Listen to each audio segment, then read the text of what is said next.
तुम्हाला सांगू का, मी खेड्यातला म्हणजे नागपूर जिल्ह्याचा काटोल तालुका आहे, इथून 60 किलो अंतरावर.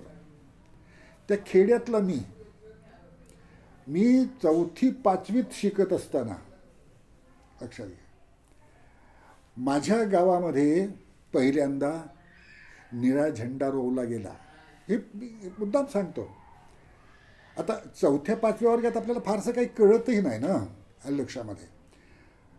पण माझे भाऊ रेल्वेमध्ये गँगमध्ये होते पा, म्हणजे 4th क्लास म्हणतो आपण त्याला, ते त्याचं काम करणारे बरं का, सब्बल आणि हे करून. तर अशा प्रकारच्या त्या गँगमध्ये माझे 2 भाऊ होते. आता या गँगवाल्यांचं काय असतं माहीत आहे का, हे कर्मचारी असतात लक्षामध्ये, ह्यांच्या बदल्या होतात.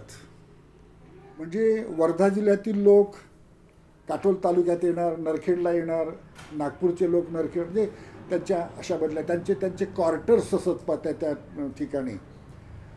तर या आणि विशेष म्हणजे काय की नागपूरला सरकारी दवाखाना आहे, हॉस्पिटल आहे. तर ही सगळी मंडळी हॉस्पिटलमध्ये नागपूरच्या कुठल्या तरी छोट्या मोठ्या आजाराच्या निमित्ताने, मग त्या निमित्ताने त्यांच्या चर्चा लक्षात घ्या.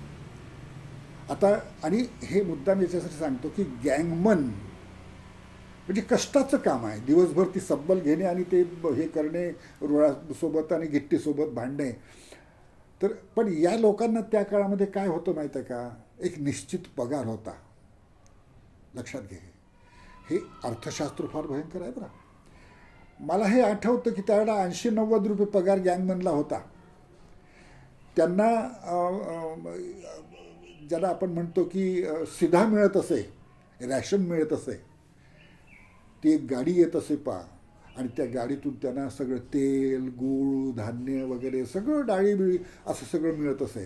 तुम्ही एक कल्पना करा, खेड्यामध्ये जो माणूस पाटलाच्या शेतावर कामाला जात असे मजूर म्हणून, ठीक आहे, आज रोजी मोठी वाढलेली आहे, पण त्या काळामध्ये 4 आणे 8 आणे रोजी असायची. लक्षात, हा 4 आणे 8 आणे रोजी कमावणारा या गरीब समाजातला माणूस, बरं नुसती रोजीच तुमची कमी होती असं नाही, अनिश्चितही होती. तिसरं असं की तो गावाचा पाटील आहे, तुमची जात त्याला माहिती आहे. तुमच्या हातून काही कमी जास्त झालं तर तो शिवी देणार, म्हणजे तुमच्या जातीवरूनच. लक्षात घे मी काय म्हणतो.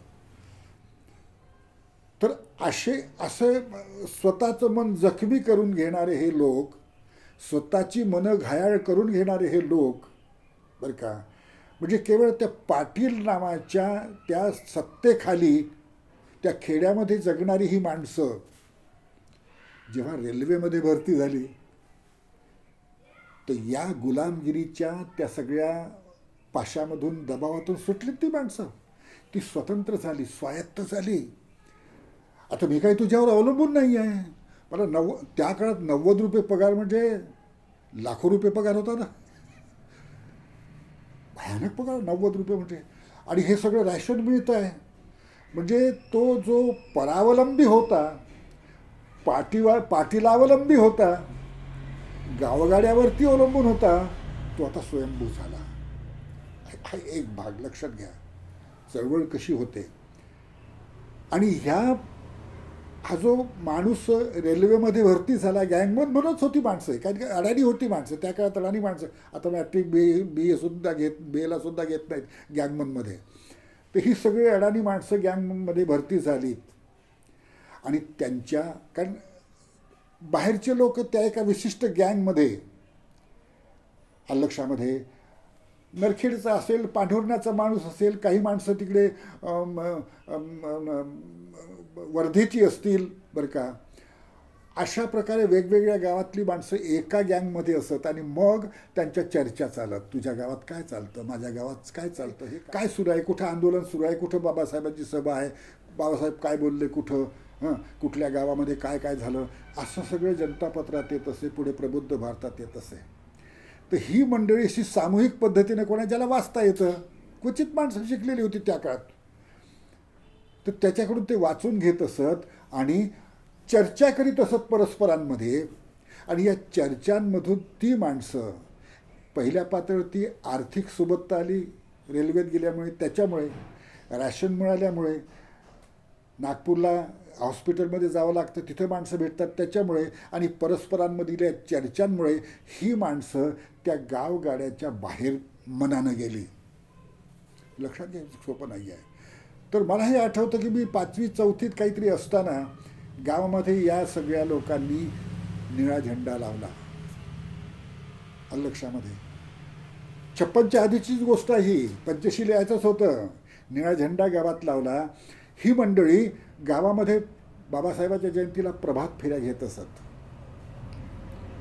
गावातून फिरत असत शांतपणे, अगदी बाबासाहेब करे पुकार असं वगैरे, बाबासाहेबांचा जय जयकार असतो, बाबासाहेब कोण आहे, दरी तो का राजा आहे वगैरे, अशा प्रकारच्या घोषणा देत देत ही मंडळी, गावातील मंडळी, आपली मोहल्ल्यातील मंडळी अशी फिरत असत आणि छोटीशी सभा होत असे. त्यांच्या पद्धतीने ती माणसं बोलत असत. लोकांना एका अर्थानं प्रबोधित करण्याचा ते प्रयत्न करीत असत. मला हे आठवतं बरं का, की अशा प्रकारे गावात आमच्या खेड्यात काहीही नव्हतं. रेल्वेनं, म्हणजे इंग्रजी राजवटीनं, म्हणजे आधुनिकत्वानं माझ्या खेड्याला उठवलं झोपेतून. चल उठ, आधुनिकत्वाच्या या प्रवाहात उडी घे, ये पुढे, सामील हो.